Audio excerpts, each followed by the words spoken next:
என்னுடைய பேர் எம்எஸ் குமாரசாமி. 67 வயசு ஆகுது. நான் இருக்கிறது வந்து ஆலங்குளம், தென்காசி மாவட்டம் ஆலங்குளம். நான் வந்து ஏற்கனவே கொஞ்சம் நெஞ்சு வலி இருந்தது. அது விஷயமா எங்கள் சிபா கிளினிக் வந்திருந்தேன். இங்கே அவசர கிளினிக் இதில் சேர்த்துருந்தாங்க. உடனே அங்கே பார்த்துட்டு உடனே ஆன்ஜியோ பண்ணிவிட்டு இங்கே வந்து ஃபுல் சர்ஜரி தான் பண்ணுற மாதிரி இருக்கும் அப்படின்னு மறுபடியும் சொன்னாங்க. அதனால் சரி இங்கேயே தங்கி வந்து பார்த்துடுவோமே அப்படின்னு தங்கி வந்து இப்போ ஆப்ரேஷன்லாம் இங்கேயே பண்ணேன். ஃபுல் சர்ஜரி பண்ணாங்க.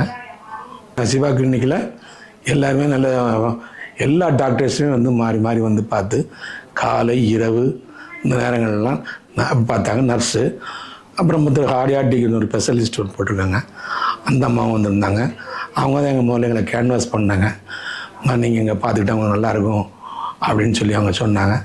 அதுக்கப்புறம் எங்கள் குடும்பத்திலையும் எல்லோரும் பார்த்துட்டு சரி இப்போ இந்த அம்மாலாம் சொல்லுதாங்களா, நமக்கு ஒரு பிடிப்பு இருக்குது அப்படின்னு சொல்லி நாங்கள் சேர ஆரம்பிச்சிட்டோம். இப்போ நல்லா சௌகரியமாக இருக்குது எனக்கு. இப்போ நைட் டிஸ்சார்ஜ்னு சொன்னாங்க.